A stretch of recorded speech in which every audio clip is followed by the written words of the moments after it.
केलेला आहे आणि अजून अभ्यास सुरू आहे. पण एक गोष्ट इथं मला स्पष्ट करायची आहे की आम्ही सत्तेत आलो नाही म्हणून आम्ही नाराज आहे असं नाही. सत्तेत येईल नाही हा विषय दुसरा, पण आमचा कुठेतरी एक अंदाज होता.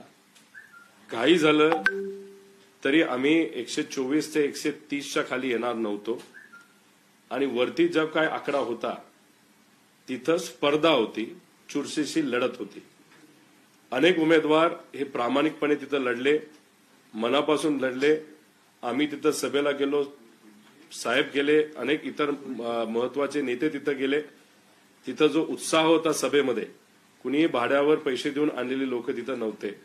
एवढा उत्साह असताना कुठे मोठ्या प्रमाणात नाराजगी ही सरकारवर त्या ठिकाणी असताना सुद्धा सोयाबीन, कपाशी, बेरोजगारी, महिला सुरक्षेचा विषय अतिशय महत्वपूर्ण तिथं असताना, दुधाचा प्रश्न महत्वपूर्ण असताना सुद्धा जे काही निकाल लागले ते निकाल स्वीकारण्यासाठी उमेदवार सोडा, कार्यकर्त्यांपासून लोकांपर्यंत कोणालाही हा निकाल एवढा सहजपणे महायुतीला कौल मिळेल असं वाटत नव्हतं. काही मुद्दे इथं सांगतो. एक तर ईव्हीएम मशीनवर 6 कोटीपेक्षा जास्त मतदान तिथं झालं. पण महत्वाचं काय की 5,33,000 मतदान हे पोस्टल बॅलेटवर झालं. पोस्टल बॅलेटवर जेव्हा मतदान होतं त्याच्यामध्ये काही प्रमाणात अंदाज आपल्याला येतो की या महाराष्ट्रामध्ये काय होणार आहे. याच्यामध्ये आपण जर बघितलं तर ईव्हीएम पोस्टल बॅलेटला जर आपण एनडीएला बघितलं तर 43.3% पसंती होती आणि तसंच महाविकास आघाडीला आपण बघितलं तर 43.1% अशी पसंती होती.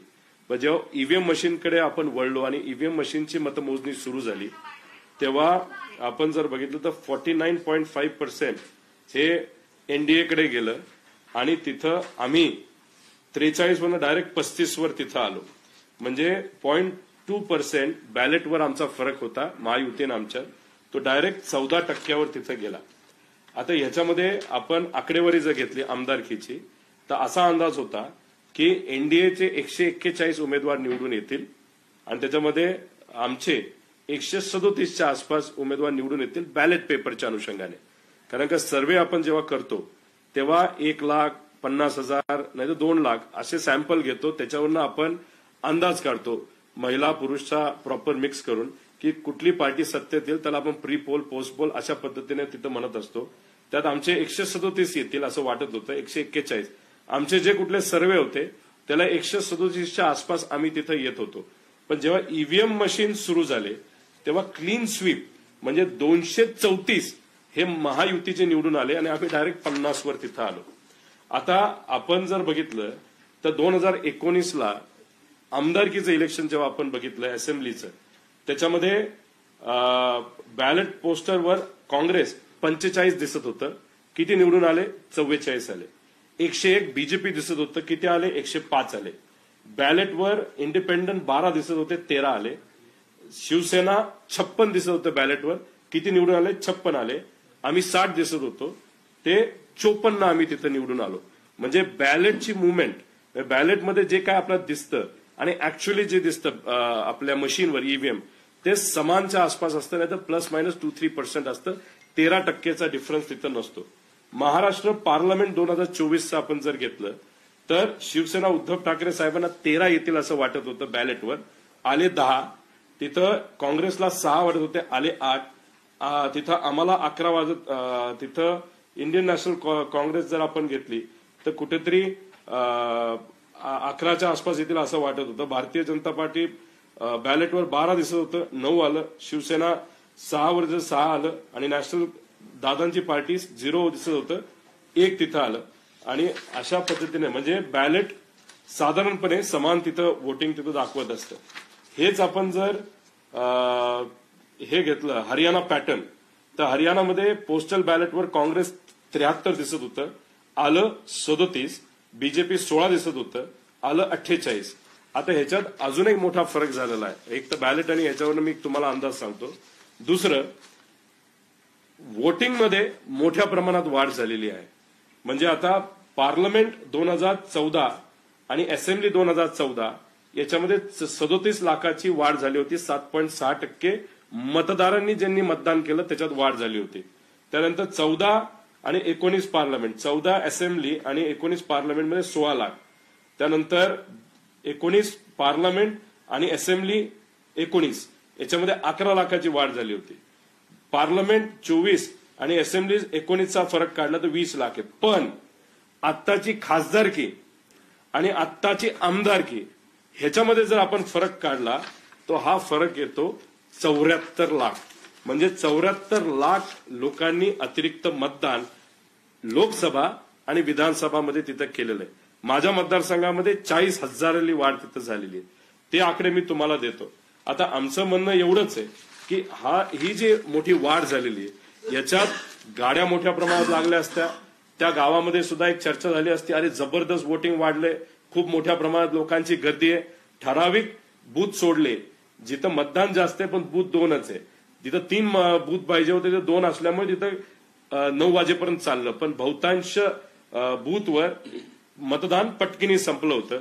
तर 74 लाख ही जी ग्रोथ तिथं झालेली आहे त्याच्या खोलात जर आपण गेलो, भोसरीला 1 लाखाची वाढ लोकसभा आणि विधानसभा झालेली आहे आणि तिथं बीजेपीचा उमेदवार निवडून आला. त्यानंतर पनवेलमध्ये 87,000, मावळमध्ये 72,000, शिरूर जिथं अशोक बापू निवडून येतील असं आम्हाला वाटत होतं तिथे 71,000. आणि ही मेजॉरिटी जी वाढ झाली जिथं जिथं झालेली आहे तिथं महायुतीचा उमेदवार मोठ्या प्रमाणात निवडून आलेला आहे. तुम्ही जर सोशल मीडिया नाही तर टीव्हीवर काही चर्चा बघितल्या, शिर्डीमध्ये काही विद्यार्थ्यांनी मतदान केलं अशी तुम्ही चर्चा ऐकलेली आहे. काही जसं आपलं कन्नड आहे तिथं जेवढं मतदान आहे त्याच्यापेक्षा कितीतरी जास्त मतदान ईव्हीएम वर झालंय. त्यात ईसीआय म्हणजे इलेक्शन कमिशनने एक्सप्लेनेशन दिलं, पण ते एक्सप्लेनेशन सुद्धा आपण टॅली केलं. त्याच्या मोठ्या प्रमाणात तिथं आपल्याला फरक हा त्या ठिकाणी दिसतोय.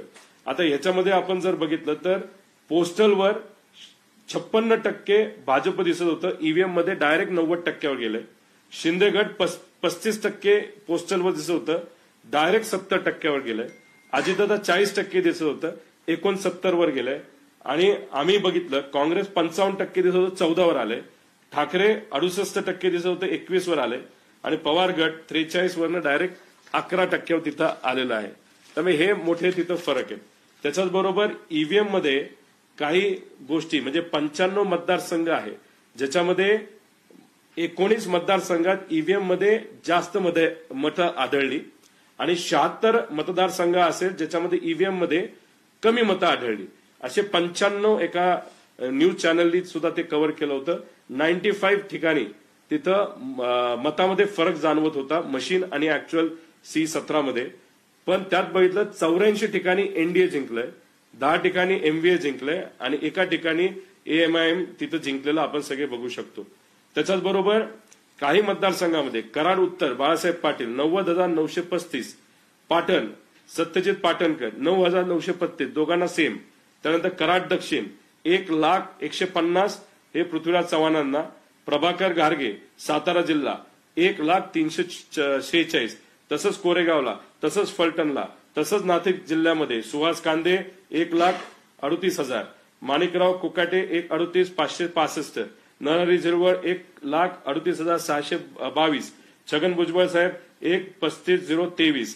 त्याच्याबरोबर आपण हिरानाम खोसकर 11,75,75, नितीन पवार 11,19,19, दिलीप बनकर 1,20, राहुल असं जर आपण बघितलं तर याच्यामध्ये कुठं ना कुठेतरी एक प्रेडिक्टेड लॉजिकचा वापर जर केला असेल मशीनमध्ये तर मग अशा पद्धतीने आकडेवारी येऊ शकते असं काही तज्ज्ञांचं तिथं मत आहे.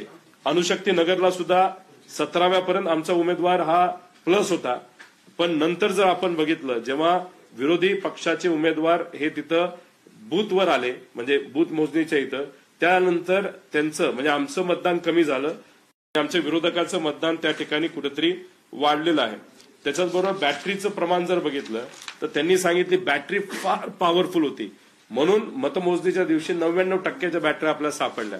मग आम्हाला प्रश्न असा आहे की मग काही ठिकाणी 70% होती, काही ठिकाणी 76% होती, 80% होती आणि काही ठिकाणी बॅटरी 0% गेली होती. मग तुम्ही 99ला जे लॉजिक देता बॅटरी जबरदस्त आहे, तेच लॉजिक खरं जर बघायला गेलं तर बाकीच्याला ते लॉजिक बसत नाही. तर आमच्या सगळ्यांचं असं मत आहे की याच्यामध्ये जी काय तफावत ही मोठ्या प्रमाणात या सगळ्या विषयामध्ये तिथे येत आहे, याच्यावर योग्य अशी एक्सप्लेनेशन येण्याची जरूरत आहे. आमचं मत, आम्ही रडीचा डाव खेळतोय असं अजिबात नाही, पण उमेदवारांना आम्ही जवळून ओळखतो. ज्या पद्धतीने त्यांनी प्रचार केलाय, प्रसार केलाय, लोकांपर्यंत गेलेले.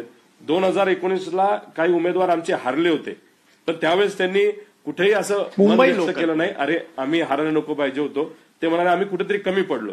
पण आज जर बघितलं की 5 वर्ष त्या लोकांनी सत्ता नसताना सुद्धा काम केलं, पण तरी सुद्धा ते आज हारलेले आहेत आणि मोठ्या मोठ्या मार्जिनने तिथं हारलेले आहेत. त्यामुळे आमच्या सगळ्यांचं मत असं आहे की इलेक्शन कमिशननी आमची एक मागणी मान्य करावी. 4 दिवसासाठी मोठे कॅमेरे लावा, भारी कॅमेरे लावा. ज्या ठिकाणी तुम्हाला ईव्हीएम आम्ही सांगू ते ईव्हीएम तुम्हाला द्यायचे, तिथं ते ईव्हीएम आम्ही खोलणार, बघणार, आमचे तज्ज्ञ येणार. जे काय आमचे डाऊट्स आहेत, ज्याच्यामध्ये आता ते काय म्हणतात हे इंटरनेटला कलेक्टेड नाही म्हणून हे मॅन्युप्युलेट होऊ शकत नाही, पण बेरूटला पेजर हे जे डिव्हाइस आहे ते इंटरनेटचं डिव्हाइस नाहीये, ते साधं जीएसएम वर चालणारं डिव्हाइस आहे, जसं आपलं ईव्हीएम मशीन चालतं. टेररिस्ट लोकांनी ते पेजर हे हॅक केलं. एका वेळेस बेरूटला सगळे पेजर तिथं फुटले आणि लोकांचा मृत्यू त्याच्यामध्ये झाला. म्हणजे इंटरनेटला कनेक्ट नसणारा डिव्हाइस हे सुद्धा हॅक होऊ शकतं, बाहेरून मॅनेज होऊ शकतं. हे बेरूटला तिथं आपल्याला जाणवलं आहे. त्यामुळे इलेक्शन कमिशनला आमची विनंती आहे की कृपा करून आम्हाला हे सगळे मशीन्स बघायचे, जे आमच्या सगळ्यांचे डाऊट्स आहेत ते आम्हाला क्लिअर करायचे. आता ह्याच्यात झालं असं आहे की आता येणाऱ्या महानगरपालिका, जिल्हा परिषद, पंचायत समिती याच्यामध्ये आता लोक म्हणायला लागली की जर अशा पद्धतीने ईव्हीएम हॅक केले जातील, आम्हाला वाटत नव्हतं महायुती एवढ्या मोठ्या प्रमाणात 220 पेक्षा जास्त उमेदवार त्यांचे निवडून येतील, 140, 144, 135च्या आसपास ते अडकतील. असं असताना सुद्धा तिथं वन साइडेड इलेक्शन झालेलं आहे. नक्कीच ईव्हीएम मध्ये काहीतरी झालेलं आहे. हे डाऊट लोकशाहीसाठी योग्य नाही. त्यामुळे इलेक्शन कमिशनने ते मशीन आम्हाला देऊन त्याची चिकित्सा, त्याचं इन्व्हेस्टिगेशन, त्याचं पोस्टमॉर्टम हे आमच्या तज्ज्ञांच्या मदतीने कॅमेराच्या खाली मीडियाला सुद्धा तिथं परवानगी द्या. जे जे काय आमचे डाऊट आहेत ते सर्व डाऊट आम्हाला बघायचे, पण मशीन जे आम्ही मागू तेच मशीन आम्हाला तिथं दिले पाहिजे अशी विनंती इथं खरं तर आम्ही देतो. त्याच्याच बरोबर आपण जर बघितलं तर लोकसभेला जे मतदान झालं, ज्या पद्धतीने झालं, कसं झालं याचा अंदाज आम्हाला आहे. आणि मी मगाशी जी आकडेवारी दाखवली की गेल्या वेळेस जे पार्लमेंटरी इलेक्शन झालं म्हणजे लोकसभेचं आणि जे आत्ता झालं त्याच्यामध्ये मतदानात खूप मोठा फरक नाहीये. पण आत्ता आपण लोकसभेचं इलेक्शन आणि विधानसभेचं इलेक्शन बघितलं तर आजपर्यंत इतिहासात सगळ्यात जास्त वाढ 13% वाढ तिथं झालेली आहे. ते अननॅचरल आहे. ते कुठंतरी डाऊट घेण्यासारखं आहे. नाहीतर काही लोक म्हणतील मग तुम्ही लोकसभेचा निकाल स्वीकारता आणि विधानसभेचा नाकारता. आता याच्यामध्ये आपण जर बघितलं तर इथं जे जम्मू काश्मीरमध्ये इलेक्शन झालं त्याच्यामध्ये फक्त 28 ठिकाणी बीजेपीने उमेदवार दिले होते. त्यात 23 उमेदवार हे मुस्लिम उमेदवार होते. पण बाकी ठिकाणी त्यांनी एक सुद्धा उमेदवार दिला नाही जिथं मुस्लिम मतदार हे जास्त आहेत, 98%, 99%. तसंच आपल्या या महाराष्ट्रामध्ये सुद्धा जर आपण बघितलं तर जिथं कुठलं ते 98% मुस्लिम मतदार मालेगाव सेंट्रलमध्ये तिथं कुठेही काय गडबड झाली असं आमचं मत नाही. त्याचं मुख्य कारण जर तिथं गडबड झाली असती ती गडबड लगेच आपल्याला सापडली असती, समोर आली असती. तिथं गडबड नाही. पण आमचं असं मत आहे, शंका आहे की बाकी ठिकाणी कदाचित गडबड ही झाली असावी. आमचं डाऊट हे येत्या काळामध्ये पुढच्या काही दिवसांमध्ये साफ केलं पाहिजे. आश्चर्य असं की आम्ही सुप्रीम कोर्टात जातो, हायकोर्टात जातो, तेव्हा आमचा एखाद्या निकालसाठी आम्हाला 3-3 वर्ष थांबावं लागतं. काल सुमोटो हायकोर्ट का सुप्रीम कोर्टाने एक जुनी कुठली ती याचिका काढली आणि लगेच काल त्यांनी सांगितलं की आमच्याकडे तुम्ही येऊ नका. म्हणजे आश्चर्य असं आहे की ज्याच्यावर आम्ही विश्वास ठेवतो, ज्युडिशरी नाहीतर आपली न्याय व्यवस्था, त्यांनी काल अचानक स्वतः सांगितलं आमच्याकडे तुम्ही येऊ नका. म्हणजे हे जे काय चाललंय ते चुकीचं चाललेलं आहे. याच्यात स्पष्ट भूमिका घेत इलेक्शन कमिशनने आम्हाला त्या गोष्टी तिथं सांगितलं पाहिजे. त्याच्याबरोबर फॉर्म 20 हा जो फॉर्म असतो तो लोकसभेचा सुद्धा अजूनपर्यंत मिळाला नाही. म्हणजे बूथ वाईज जिथं जिथं मतदान झालं ते अजूनपर्यंत आम्हाला लोकसभेचं मिळालं नाही. विधानसभेचं मिळालंच पाहिजे. त्याच्याबरोबर वोटर टर्नआउट जे ऍप होतं ते काल परवापासून बंद आहे. म्हणजे आम्ही माहिती काढायला जातोय ते सगळे अव्हेन्यूज तिथं बंद आहेत. त्यामुळे आम्ही ज्या बूथवर आम्ही संवेदनशील बूथ सांगितले, जिथं आम्ही सीसीटीव्ही कॅमेरे लावा असं सांगितलेलं आहे, आता तिथं सुद्धा आम्ही विनंती केलेली आहे. त्या सीसीटीव्ही कॅमेऱ्याचं फुटेज आम्हाला पाहिजे. C17 आमच्याकडे असतात. 17A हा जो फॉर्म असतो तो आम्हाला तिथं लागणार आहे. 20 नंबरचा फॉर्म आम्हाला तिथं लागणार आहे. जे जे काय उमेदवार मागतील, आमची पार्टी मागेल ते आम्हाला द्यावं. आणि ते जे मशीन आहे त्या मशीनचं पोस्टमॉर्टम हे सामान्य लोकांच्या समोर व्हिडिओवर आणि तिथं असणाऱ्या कॅमेरा समोर आणि आमच्या तज्ज्ञांच्या समोर हे 4 ते 5 दिवसामध्ये झालं पाहिजे. गेल्या वेळेस संधी दिली होती, 15 मिनिटांसाठी दिली होती. 15 मिनिटात आपल्याला काही स्पष्ट होत नाही. त्यामुळे आम्ही तज्ज्ञ आणू. हिंमत असेल तर इलेक्शन कमिशनली आम्ही सांगेल ते ईव्हीएम पुढे आणत त्याच्यावर चर्चा करण्याची खऱ्या अर्थाने तिथं जरूरत आहे. आणि त्याच्यात जर आपण बघितलं तर लोकांचं मत असं आहे की जे काही मतदानामध्ये वाढ झालेली आहे त्याच्यातलं काही मतदान हे मशीनली स्वतःहून त्या ठिकाणी कदाचित केलं असावं, असं काही कार्यकर्ते आणि उमेदवारांचं तिथं मत आहे, ज्यांना पराजय स्वीकारावा लागला. त्यामुळे कन्फ्युजन न ठेवता, लोकशाही धोक्यात न आणता याच्यावर क्लॅरिटी ही आणायलाच पाहिजे असं आमच्या सगळ्यांचं मत आहे. तुम्ही जर छोटंसं उदाहरण घेतलं, एका पक्ष जे महायुतीमध्ये त्यांचे प्रवक्ते आणि ते सुद्धा मोठ्या नेत्या ह्या टीव्हीवर आल्या होत्या 7:30 वाजता. त्यांना कोणीतरी विचारलं की तुमचे किती उमेदवार निवडून येतील, त्यावेळेस त्यांनी सांगितलं होतं 15 ते 18 हे महायुतीच्या एका घटक पक्षाने आमचे उमेदवार निवडून येतील असं सांगितलं होतं. त्यांचा आकडा आता 40-42च्या पुढे गेलेला आहे. आता याच्यात जर नेते आणि पदाधिकारी प्रवक्त्यांनाच कॉन्फिडन्स नव्हता आणि नंतर जे घडलं ते फार वेगळं घडलं, तर याच्या मागे कोण, ह्याच्या मागे काय आहे? आणि हे सगळ्या मशीन ज्या गुजरातवरनं आणल्या होत्या, म्हणजे आमचे सगळे प्रोजेक्ट गुजरातला गेले आणि गुजरातले आम्हाला काय दिलं असेल तर ईव्हीएम मशीन दिलं. आणि ते ईव्हीएम मशीन मधून जेव्हा वोट मोजणी झाली त्याच्यात सर्वात मोठं कन्फ्युजन आज या महाराष्ट्रामध्ये कुठेतरी आहे. त्यामुळे ईव्हीएमचं मशीन याच्यामध्ये आपल्या महाराष्ट्राची जी काही लोकशाही आज अडकली असं आपल्या सगळ्यांना म्हणावं लागेल.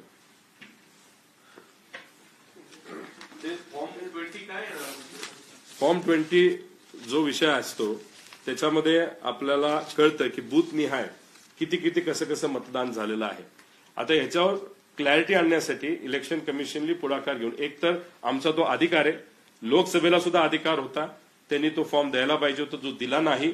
आता आमची मागणी आहे लोकसभेचा पण द्यावा आणि आम्हाला आता या विधानसभेचा सुद्धा लवकरात लवकर द्यावा. तो फॉर्म त्यांच्याकडे आहे.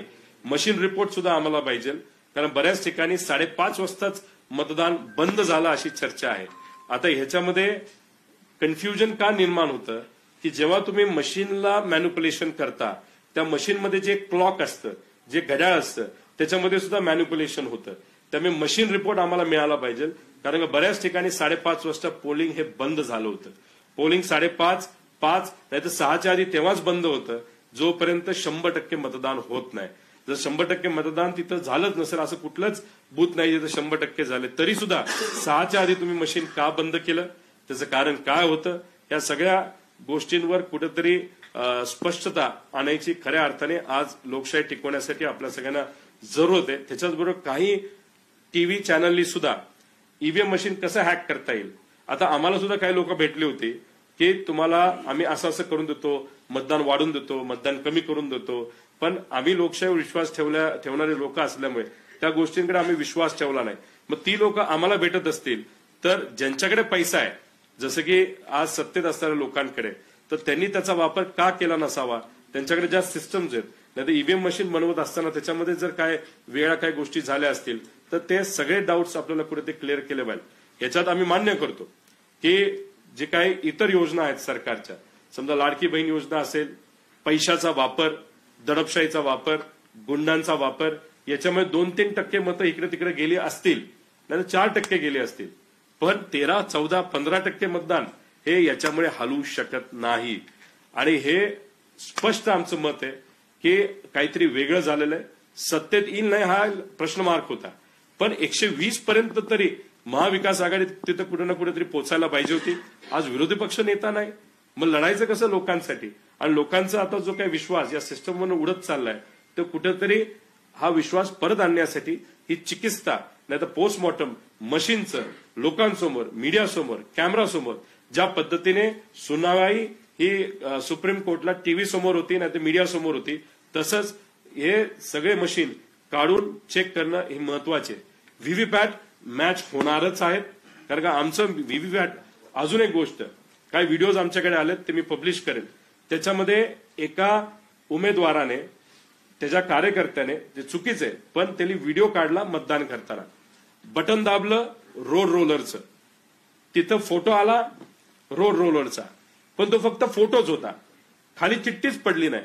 मग असं आम्ही समजायचं का आम्ही जे बटन दाबतोय आम्हाला चित्र मात्र आमचं दिसतंय, पण खाली जे चिठ्ठी पडतीये चित्र आमचं, पण चिठ्ठी ही भाजपची नाही तर महायुतीची, असं आम्ही समजायचं का? तर ह्या सगळ्या गोष्टी स्पष्ट झाल्या पाहिजे. लोकशाही टिकली पाहिजे, नाहीतर लोकांचा विश्वास लोकशाहीवर, ईव्हीएम मशीनवर, इलेक्शनवर राहणार नाही. हे सगळ्यात घातक गोष्ट आहे. पैशाचा वापर अमाप झालेला आहे, आणि जर पैशाचा वापर होणारच असेल तर शेतकऱ्याची पोरं, नाहीतर सामान्य लोकांचं प्रतिनिधित्व करणारी लोक, आध्यात्मिक क्षेत्रातील लोक, नाहीतर मीडिया मध्ये सुद्धा जे इच्छुक आहेत ते इलेक्शन लढूच शकणार नाहीत.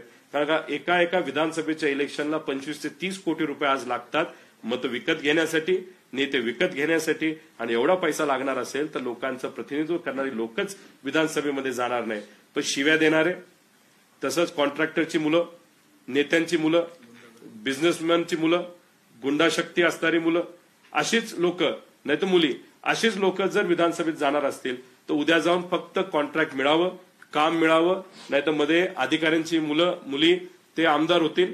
गरिबाचं प्रतिनिधित्व करणारे लोक कुठेही तिथं आमदार होणार नाही. आणि कुठलीही जी स्कीम असते ज्याच्यामध्ये आपण म्हणतो की डायरेक्ट कॅश ट्रान्सफर, याचा विरोध आम्ही करत नाही, पण प्रॉब्लेम असा आहे की जेव्हा खऱ्या अर्थाने गरिबी ही सरकारचे काही धोरण चुकल्यामुळे जेव्हा शहरामध्ये नाही तर एखाद्या राज्यामध्ये देशामध्ये वाढते, तेव्हा अचानक पैसे जेव्हा दिवाळीच्या आधी येतात तेव्हा तिथं असणारे जे कोणी मतदार आहेत ते खुश मात्र होतात. पण या विळख्यामध्ये जर आपला महाराष्ट्र पडला तर मग पुढचे 5 वर्ष आपण काहीच करायचं नाही. गरिबी वाढवायची जी वाढली आहे, आपले जे पर कॅपिटल इन्कम आहे, दरडोई उत्पन्न लोकांचं घटलंय, गुजरातचं वाढलंय.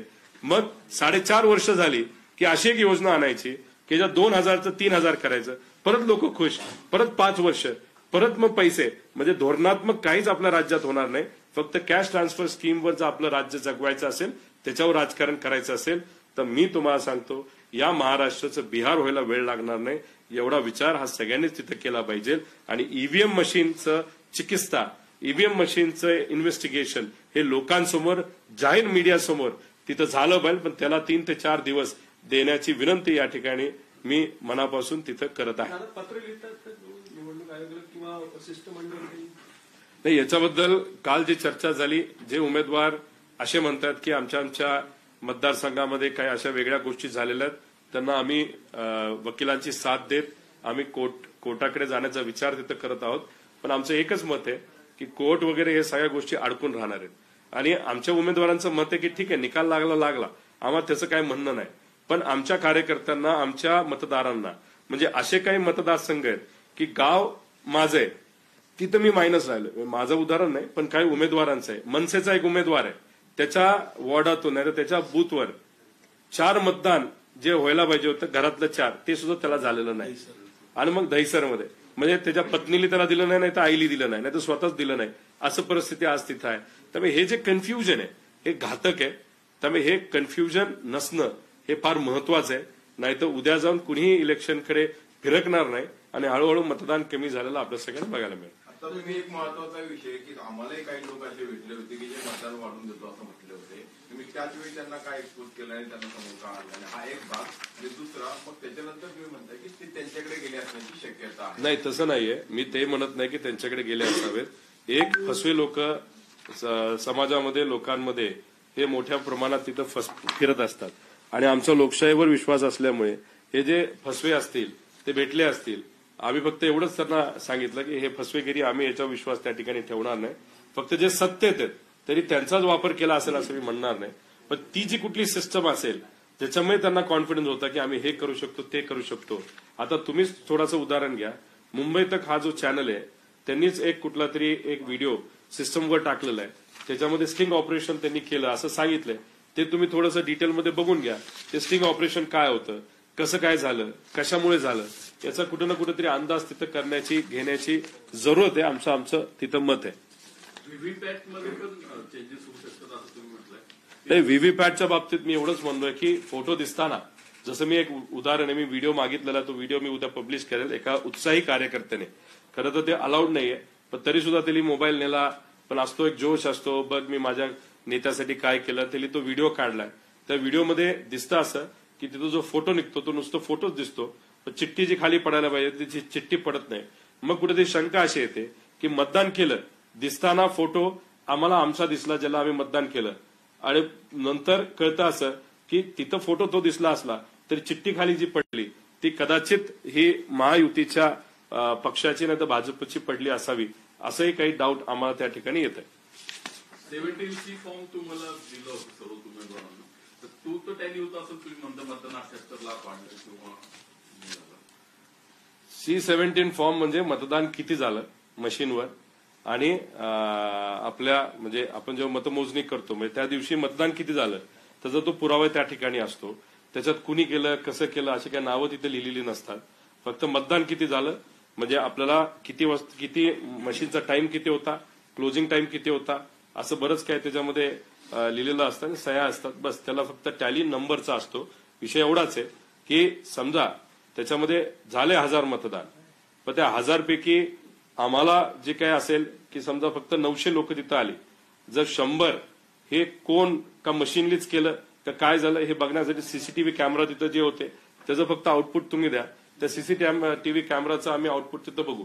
आता काही जसं शिरूरमध्ये काही करमाळ्याची लोक तिथं आढळली, काही साताऱ्याची लोक तिथं आढळली. आता समजा शिर्डीमध्ये काही लहान कॉलेजच्या मुलांनी मतदान केलं असं तिथं शंका आहे. तर या सगळ्या गोष्टी आपल्याला बघावं लागेल. काही ठिकाणी त्याच मतदारसंघामध्ये एक व्यक्ती 2 ठिकाणी सुद्धा मतदान केलं अशी चर्चा आहे, दुबार नावं आहेत. त्यामुळे हे सगळ्या गोष्टी कुठेतरी बघण्याची जरूरत आहे असं आमचं सगळ्यांचं मत आहे. निवडणूक आयोगाने निर्णय केले त्याचं म्हणणे की असं कुठेही झालेलं नाहीये आणि अजून कुठेही तक्रारी सुद्धा अशा कशाच्या बाबतीत बघा, कन्नडच्या बाबतीत त्यांनी काय सांगितलंय, लोकांनी आवाज उठवला तेवढा परत आयोग जागं झालं. त्यानंतर त्यांनी सांगितलं होतं 81 नंबर बूथवरील आकडेवारी चुकून 80 वर पडली, पण त्याच्यात 81 नंबरचं चुकते ना परत. मग ते काय म्हणणार, आता 82चं 81 ला पडलं, मग परत काय म्हणणार 83चं 81 वर पडलं. म्हणजे काहीतरी लॉजिकल सांगितलं पाहिजे. बोलायचं म्हणून बोलून चालत नाही. मग तुम्ही 20 फॉर्म द्या, आम्ही जो मागतोय तो मशीन रिपोर्ट द्या आम्हाला. सगळे तुम्ही व्हिडिओ जे काढले गेले ते सीसीटीव्ही कॅमेरा जे संवेदनशील बूथ होते ते आम्हाला तुम्ही द्या. त्यानंतर मशीनची चिकित्सा करण्याची परवानगी त्या ठिकाणी तुम्ही द्या, पण 15 मिनिटं नाही. आमच्या जे कोणी टेक्निशियन्स आहेत ते तिथे येतील, अधिकाऱ्यांसमोर, मीडियासमोर, टीव्ही समोर, लोकांसमोर जे काय आम्हाला चेक करायचं तिथं आम्ही चेक करून घेऊ. निवडणूक आयोगात जावं लागेल. कारण काय, ठीक आहे मी निवडून आलोय, मला तसं टेन्शन नाही. पण मी काल जेव्हा आमच्या उमेदवारांना भेटलो ते म्हणाले काय नाही सगळं केलं आम्ही, लोकांपर्यंत गेलो, लोकांचा आत्मविश्वास आहे, लोक आमच्याकडे रडत आलेले आहेत. अहो हे या गावामध्ये कुठेही मतदान कमी होऊच शकत नाही. हे कसं झालं आम्ही ऍफिडेव्हिटवर लिहून तुम्हाला देतो. अशा परिस्थितीमध्ये जे दडपण आमच्या उमेदवारांवर आलंय, एवढं सगळं करून लोकांची सेवा केली, कोरोनामध्ये सेवा केली, बरंच काय आम्ही शिक्षणाला मदत केली, आम्ही लोकांपर्यंत वेगळ्या वेगळ्या माध्यमातून तिथं पोहोचलो. आणि ह्या सगळ्या गोष्टी होऊन सुद्धा जर मतदानच मिळत नसेल आणि मतदान ठीक आहे 5-6 हजारांनी पडणं, डायरेक्ट 50-50, 60-60 हजाराचा जो फरक येतो, आम्ही विश्वासच ठेवू शकत नाही. ही जी आमच्या उमेदवारांची परिस्थिती झाली ती कुठेतरी समजून घेऊन मला असं वाटतं की चिकित्सा करण्याची त्या ठिकाणी जरूरत आहे. तुम्ही निवडून आले तर अजित पवारांनी सभा घेतली नाही म्हणून ते कारण ठरलं असं ते परवाच्या दिवशी म्हणत होते. तुम्हाला तथ्य वाटतं का ते जे बोलतात? आमचं मत होतं की मोदी साहेबांची आणि अमित शहा साहेबांची जी सभा तिथं ठरली होती ती व्हायला पाहिजे होती, पण माझं मत अधिक वाढलं असतं. त्यामुळे आज कुणी काय बोलू शकतं. मग अमित शहाची सभा तिथं कॅन्सल झाली ना, का कॅन्सल झाली ते तर तुमच्याच पक्षाचे नेते. त्यानंतर देवेंद्र फडणवीस साहेब तिथं प्रचाराला का नाही आले, मग तिथं नड्डा आले हात हलवला, टाइम असताना सुद्धा हात हलवून निघून गेले. मग आता म्हणायचं का नड्डांना पाहिजे होते, राम शिंदे पडले पाहिजे. उगाच काहीतरी तुम्ही विषय घेऊन तिथं बोलत आहात आणि एक वेगळं भावनिक आणि भांडवल करण्याचा प्रयत्न करत आहात. म्हणजे 2019ला असंच तुम्ही भावनिक झाला, खापर विखे पाटलांवर फोडलं, मागच्या दरवाज्यानी तुम्ही तिथं MLC घेतली, आता परत तुम्ही रडताय. MLC आहातच, आता मंत्रीपद मिळालं पाहिजे. त्यामुळे हे जे काय भावनिक नाट्य त्यांनी काल तिथं केलं त्याच्यामध्ये आमचा प्रश्न एवढाच आहे, मग तुमचे भाजपचे मोठे मोठे नेते का तिथं तुमच्या प्रचारासाठी आले नाहीत ते तुम्ही स्पष्टपणे लोकांना सांगा. राम शिंदे नाही, अजित पवार जे बोलले त्याच्यावरती मी प्रतिक्रिया विचारत होतो तुमच्या. अजित पवार म्हटले माझी सभा झाली असती तर काय झालं असतं. आता अजितदादांच्या सभा जिथं जिथं व्हायला पाहिजे होता तिथं का नाही झालं याचाही अभ्यास आपण तिथं करूया. बारामतीमध्ये अजितदादा एकच दिवस घालवायचे, आता त्यांना 10 दिवस का तिथं घालवायला लागले याचाही आपल्याला अभ्यास करावा लागेल. आता तुम्ही जर बघितलं इलेक्शन डिक्लेअर झाल्यापासून इलेक्शन हुसतंय, जो काय काळ त्याच्यामध्ये गेला, जर दादा बारामतीमध्ये कमी आणि बाहेर जास्त त्यांनी फिरले असते तर चांगलं झालं असतं, पण त्यांना फिरता नाही आलं. त्यामुळे वेळ मर्यादित असल्यामुळे त्यांनी त्यांचे उमेदवार जिथे आहेत तिथं जाण्याची पसंती केली असावी म्हणून ते तिकडे गेले असतील. आता दादा वेगळ्या पक्षाचे नेते आहेत, त्यांच्याबद्दल मी तिथं काय बोलणार. त्यांची कॉमेंट अशी होती की थोडक्यात वाचले, थोडक्यात निवडून आले, मी जर तिथं सभा घेतली असती तर काय झालं असतं. म्हणजे मग आमचं हे म्हणणं आहे, अमित शाह साहेबांनी, मोदी साहेबांनी, नड्डा साहेबांनी भाषण करायला पाहिजे होतं. माझं मतदान 20,000 वाढलं असं जसं लोकसभेत झालं तसं. आज ठाकरे गटाची बैठक पार पडली त्यामुळे स्वबळावरती लढण्याचा विचार ठाकरे करतात. विचार आहे, चर्चा आहे, त्यांचं जेव्हा काही फायनल होईल तेव्हा आपण त्या बाबतीत जास्त स्पष्टपणे बोलून घेऊ. पण त्यांचं मत हे महानगरपालिका मुंबईच्या बाबतीत असावं, तिथं एकतेनं लढायचंय. आता उद्या जाऊन असंही ठरू शकतं की ज्या काही स्थानिक स्वराज्य संस्था आहेत त्याचे काही इलेक्शन निवडणूक लागतील ते त्या जिल्ह्याला तिथं असणारे नेते ठरवतील, त्या पद्धतीने तुम्ही तिथं लढलं पाहिजे असाही कदाचित निर्णय घेतला जाऊ शकतो.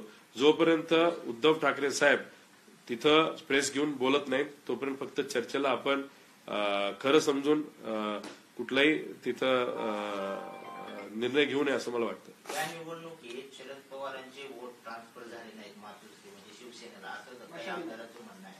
मशालीला वोट ट्रान्सफर झालं नाही त्याच्यामुळे पराभव झाला. आमदारांनी जाऊन सांगितलं.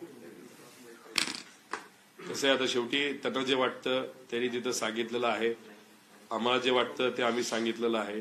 पण मी जो मुद्दा आज घेतला तो पार्टीच्या पलीकडे जाऊन होता, तो त्यांच्या गटासाठी सुद्धा होता, काँग्रेससाठी सुद्धा होता, आमच्यासाठी सुद्धा होता. म्हणजे विदर्भमध्ये लोक अक्षरशः सोयाबीन त्यानंतर कपाशी याचे भाव कमी असल्यामुळे तिथं मोठ्या प्रमाणात अडचणीत आलेले आहेत.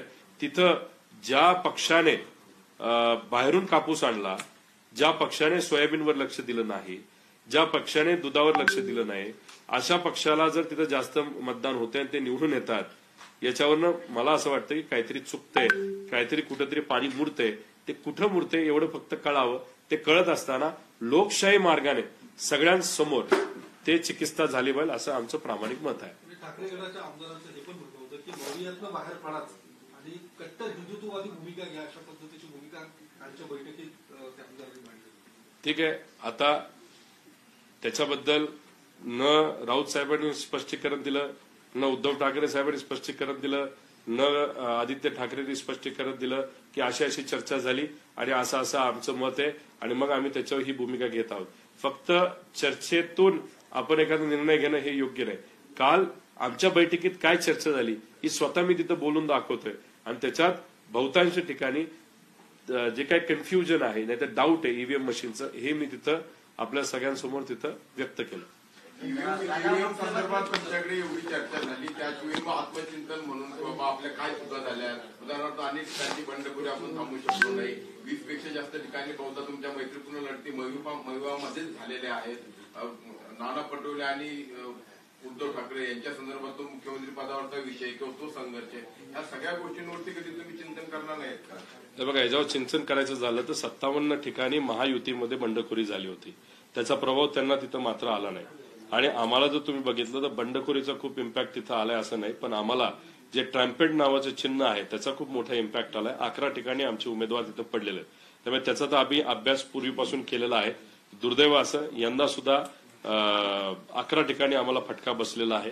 लोकांपर्यंत जाऊन सुद्धा माझ्याच मतदारसंघामध्ये रोहित पवार नावाचा एक डमी उमेदवार जो उभा केला होता त्याला ट्रम्पेट दिलं होतं, 3,500 मतं त्यांनी खाल्ली. त्याच्याबरोबर इतर ठिकाणी सुद्धा 11 उमेदवार आमचे त्याच्यामुळे तिथं पडले, त्याच्यावर चर्चा झाली. त्याच्याच बरोबर जे काही ओबीसी मराठा हा जो वाद या महाराष्ट्रामध्ये मुद्दामून काही सत्तेत असलेल्या लोकांनी निर्माण केला आणि त्याच्यावर एक वेगळ्या पद्धतीचं राजकारण झालं, त्याच्यामुळे सुद्धा मोठ्या प्रमाणात फरक झालेला जाणवतोय. हिंदू मुस्लिम करण्याचा प्रयत्न कटेंगे बटेंगे ह्याचाही तिथे इम्पॅक्ट आहे. पण आणि लाडकी बहीण योजनेचा आता ह्या सगळ्या गोष्टी घेतल्या तर ते 4 ते 5% येऊ शकतं प्लस मायनस. पण आमचं मत असं आहे की एवढा मोठा जो इतर ठिकाणी फरक झालाय, आता अशोक बापूंसारखा उमेदवार पडला पण 5,000 पडला तर आम्ही म्हणलो असतो की ठीक आहे, तो जो इम्पॅक्ट आम्ही गृहीत धरतोय तो त्याच्यामध्ये डायरेक्ट 74,000 पडणं हे थोडंसं आम्हाला मान्य होत नाही. तुम्ही जर भोसरीमध्ये गेलात तर तिथं कुठलेही सर्वे तुम्ही बघा, त्याच्यामध्ये सकारात्मक सर्वे येत होते. तर डायरेक्ट 50,000चा फरक म्हणजे तिथं 1 लाखाली मतदान वाढतं आणि आमचा उमेदवार 50,000 पडतो. तसंच तिथं इतरही मतदारसंघ आपण जर घेतले तिथं त्याच बाबतीत काही घोळ झालेला आहे. त्यामुळे मला काय म्हणायचं आहे की आम्ही सगळ्यांवर चर्चा केली. सगळ्या गोष्टी इतर गोष्टी आमच्या हातात आहेत. जी गोष्टी आमच्या हातात नाही ते ईव्हीएम. आता ईव्हीएम आमच्या हातात असलं असतं तर ते सुद्धा आम्ही टीव्ही समोर बोललो नसतो, तुमच्यापर्यंत आलो नसतो. पण ही गोष्ट इलेक्शन कमिशनच्या हातामध्ये आहे. त्यामुळे आता आम्ही तुमच्या माध्यमातून लोकांपर्यंत पोहोचतोय. लोकांकडनं सुद्धा मुवमेंट झाली पाहिजे. नाही तर 2029ला जेव्हा इलेक्शन होईल कुणीही सामान्य कुटुंबातून एखादा व्यक्ती इलेक्शनला उभा राहू शकत नाही अशी आजची परिस्थिती आहे. आणि जर सामान्य कुटुंबातल्या लोकांना इलेक्शनसाठी उभं राहायचं असेल तर आजच या लढ्यामध्ये सगळ्यांनी सहभाग घ्यावा. आणि आम्ही रेडीचं डाव नाही, जो निकाल आहे तसाच ठेवा. आमचं काही मत नाही, फक्त आमचं मत आहे की चिकित्सा मशीनची आम्ही सांगेल त्या मशीनची लोकांसमोर तिथं झाली पाहिजे आणि लोकांसमोर खरं काय हे आलं पाहिजे. विश्वंभर चौधरींनी 100 जागांचे अनालिसिस केले. महाविकास आघाडीच्या 100 जागांना मतविभाजनाचा फटका बसलाय असं त्यांचं म्हणणं आहे. तुम्ही तो दोष ईव्हीएमला देत आहे, त्याऐवजी उमेदवार जे देण्यात आले सारख्या नावाचे असतील किंवा तिसरे चौथे उमेदवार जी मतं घेऊ शकतील 20 ते 25,000 पर्यंत अशा 100 जागा आहेत. आणि विनिंग मार्जिन जे ते 2,500 ते 6,000च्या दरम्यान अशा 70 जागा आहेत ज्या महाविकास आघाडीच्या गेलेल्या आहेत. म्हणजे त्यांचं असं म्हणणं आहे की मतविभाजन हे प्रमुख कारण दिसतंय. जे महाविकास आघाडीची स्ट्रॅटेजी फेल ठरली. म्हणजे महायुती हरियाणा पॅटर्न तिथं तुम्हाला वरचढ ठरली. तुम्ही स्ट्रॅटेजीत मागे पडलात. आता ईव्हीएमच्या नावानं ओरडण्यात काही अर्थ नाहीये. नाही काय नाव तुमचं? विश्वंभर चौधरींना मला विनंती करायची की जो काही डेटा आम्ही इथं मांडलेला आहे त्याचाही तुम्ही तिथं अभ्यास करावा. आता याच्यामध्ये जिथं आपल्याला नंबरमध्ये काही तफावत आलेली आहे त्याच्यामध्ये जर आपण बघितलं तर 94 ठिकाणी ती तफावत आली. त्यांचे 85 ठिकाणी महायुतीचे उमेदवार तिथे निवडून आले आहेत. याचाही कुठे ना कुठेतरी अभ्यास तिथं झाला पाहिजे. आणि त्याच्याच बरोबर जर ते म्हणतात ते जे आहे म्हणजे ज्याच्यामध्ये करेक्शन आपण म्हणतो ते करेक्शन जर आम्ही केलं असतं, समजा त्याच्यात आम्ही योग्य ठरलो असतो आणि ह्या ज्या गोष्टी त्या झाल्या नसत्या तर कदाचित मग आम्ही 180-190 पर्यंत गेलो असतो.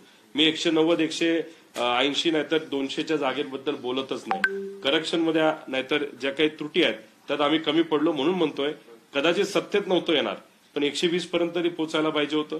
ते 120 पर्यंत आम्ही का पोहोचलो नाही त्याची कारणं मी सांगितली. आणि विश्वंभर चौधरींचा विषय जर आपण कन्सिडर केला ज्याच्यामध्ये आम्ही जिथं जिथं कमी पडलो ते जर आम्ही ऍड केलं आणि मशीनमध्ये ही तफावत आली नसती तर आम्ही 180 पर्यंत पोहोचलो असतो.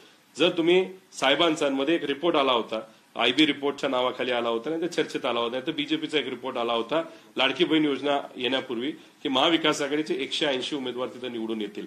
आता विषय एवढा आहे की त्यांचं आणि माझं मत एकत्रित केलं, माझं करेक्शन त्यांचं करेक्शन जर आपण केलं तर आमचा आकडा 190च्या आसपास जातोय. 190चा विषय नाही, आमचा विषय 120, 25, 30, 37चा विषय आहे. त्या विषयावर जसं बॅलेट पेपरवर जे दिसतंय 137 त्याच्या आसपास आमचे उमेदवार यायला पाहिजे होते. आणि मग आमचे 137 त्यांचे 140च्या आसपास खेळ हा सर्व अपक्ष उमेदवार जे उभे राहिले त्याच्यावर तो आला असता, जी चर्चा झाली होती. आणि त्याच्यावर जर तुम्ही बघितलं तर बीजेपी पासून सगळ्या लोकांनी म्हणजे आम्ही सुद्धा आणि अनेक इतरांनी इंडिव्हिज्युअल म्हणजे जे अपक्ष कॅन्डिडेट त्यांना फोन केले होते, त्यांना बोलवण्यात आलं होतं, चर्चा सुद्धा तिथे सुरू झाली होती. पण जो निकाल लागला तो कोणालाच हा न पचणारा निकाल लागला. आमचं मत तुम्ही आकडेवारी बदलू नका, 50लाच आम्हाला ठेवा. पण जे काही डाऊट सामान्य लोकांमध्ये आणि कार्यकर्त्यांमध्ये आलेलं आहे ते मात्र पारदर्शक पद्धतीने हे कुठेतरी लोकांसमोर क्लिअर झालं पाहिजे. नाही तर येणाऱ्या कुठल्याही निवडणूकमध्ये लढत असताना डाऊट जर डोक्यात राहिलं तर लोकशाही जिवंत राहणार नाही. लोकसभेला पश्चिम बंगाल, कर्नाटक आणि महाराष्ट्र ही 3 मोठी राज्य होती ज्याचा मोठा आकडा हा लोकसभेसाठी महत्वाचा असतो. त्यावेळी तुमच्या मनात शंका काढली. दादा तुम्हाला हेच सांगितलं मी की त्यावेळेस जे मतं इन्क्रीज झाले त्या इन्क्रीजमध्ये परत एकदा आपल्याला मी सांगतो त्याच्यामध्ये जो आकडा वाढला 2014 पार्लमेंटमध्ये 4,87,00,000 मतदार होते. 2014 असेंब्लीमध्ये विधानसभेमध्ये 5,24,00,000 होते. 37 लाख वाढले. 19ला पार्लमेंट म्हणजे लोकसभेला 5,40,40,00,000 आले. 19 असेंब्लीला 5,51,00,000 म्हणजे 10 लाख वाढले. त्यानंतर 19ला जे असेंब्ली झालं त्याच्यामध्ये 5,51,00,000 मतदान झालं. आता असेंब्ली 2024 म्हणजे आम्ही जी लढलो 6,95,00,000 गेलं. आता आम्ही डाऊट का घेत नाही, 2019ला असेंब्ली म्हणजे मी ज्याच्यात गेल्या वेळेस आमदार झालो होतो त्याच्यात आणि ज्याच्यामध्ये गेल्या वेळेस म्हणजे 31 खासदार आमचे निवडून आले त्याच्यात 5,71,00,000 20 लाख फक्त मतदान वाढलेलं आहे. 20 लाख. आता प्रश्न असा आहे की पार्लमेंट 6 महिन्यापूर्वी झाली आणि आता असेंब्ली आता आम्ही जी लढलो त्यात 74 लाख मतदान वाढलेलं आहे. त्यामुळे हा आकडा जर 20 लाखाच्या आसपास नाही तर 10 लाख नाही तर नेहमी दरवर्षी हा 5 लाखाला वाढतो याच्या आसपास असला असता तर आम्ही तुम्हाला बोललोच नव्हतो, चर्चा केलीच नसती. 74 लाख मतदान मोबिलाइज करायला आपल्याला किती गाड्या लागतील? 40,000 मतदान माझ्या मतदारसंघामध्ये समजा वाढले तेवढं मतदान मोबिलाइज करायला 11,000 गाड्या लागल्या असत्या. बसेस घेतल्या असत्या तर 5,000 बसेस लागल्या असत्या. आता 74 लाख मतदान हे गावातलं मोबिलाइज झालं का बाहेरून आणलं गेलं का या तालुक्यातलं या तालुक्यात गेलं का तिथंच असणाऱ्या व्यक्ती 2 ठिकाणी मतदान केलं हे कुठेतरी आता स्पष्ट व्हायला पाहिजे असं आमचं सगळ्यांचं मत आहे. मुख्यमंत्री पदाबाबत घोळ सुरू आहे. एकनाथ शिंदे मुख्यमंत्री होणार नाही नाही आकडे जर बघितले तर भाजपचा आकडा अशा पद्धतीने आलेला आहे की एकनाथ शिंदे साहेबांनी खूप वेळ घालवला तर दादा आणि बीजेपी मिळून सत्ता स्थापन करू शकतं. दादांनी वेळ घालवला तर बीजेपी आणि एकनाथ शिंदे साहेब तिथं सत्ता स्थापन करू शकतं. त्यामुळे आता बरेच काही दिवस या गोष्टी चालतील असं नाही. खरं तर पहिल्याच दिवशी या गोष्टी व्हायला पाहिजे होत्या. उगाच रटाळ पद्धतीने खेचाखेची सुरू आहे. सगळ्यांना माहिती काय होणार आहे. भाजपचंच तिथं मुख्यमंत्री पद येऊ शकतं. फक्त दाखवण्यासाठी कदाचित एकनाथ शिंदे साहेबांना 1 वर्ष दिलं जाऊ शकतं नाहीतर 5च्या 5 वर्ष मुख्यमंत्री हे भाजपचेच राहतील. आणि जर भाजपने सांगितलं 2.5 तर 2.5 वर्ष होईल. 2.5 वर्ष झाल्यावर पुढच्या 2.5 वर्ष भाजपच राहील.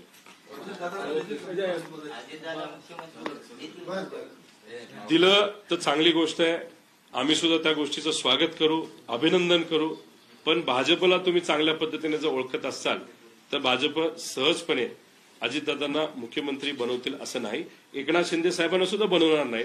पण गेले 2.5-3 वर्ष एकनाथ शिंदे साहेब असल्यामुळे आता एकनाथ शिंदे साहेबांना मागण्याचा अधिकार आहे म्हणून फक्त ते थोडंसं पुढं मागे करत आहेत.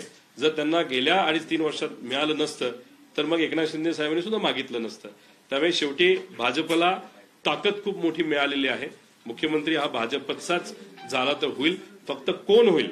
देवेंद्र फडणवीस साहेब होतील का आपल्या महाराष्ट्रातलाच एक भाजपचा नेता जो 2019ला त्याला तिकीट नाही मिळालं तो केंद्रात जाऊन त्यांनी चांगलं काम केलं अशा व्यक्तीला दिलं जाईल हे मात्र सांगता येणार नाही. बावनकुळे असं म्हणतात की उरलेले आमदार पण आमच्याकडे येतील, राष्ट्रवादीचे असतील शिवसेनेचे असतील. आल्यानंतर त्या बाबतीत चर्चा करू. पालकमंत्री पदाबाबत आता म्हणजे वादविवाद सुरू झालेत. म्हणजे मुख्यमंत्री खरं ना आता पालकमंत्री नाशिक पुणे जे महत्वाचे रायगड येतात त्यांच्यात वाद सुरू आहेत. महायुतीत खिचडी झाली असं वाटतं नाही. आता शेवटी तो त्यांचा अधिकार आहे. त्यांना मॅन्डेट तसं मिळाले कसं मिळालं हा प्रश्न वेगळा. पण मिळालं असेल तर त्यांना कोणाला द्यायचं तर ते. आता गेल्या वेळेस पण बऱ्याच लोकांनी कोट बीट जॅकेट शिवून ठेवलं होतं त्यांना मिळालं नव्हतं तर त्यांचा अधिकार पहिला असावा. त्यामुळे थोडंसं वादविवाद होतील. बरीच काही चर्चा आपल्या टीव्हीवर बघायला मिळेल.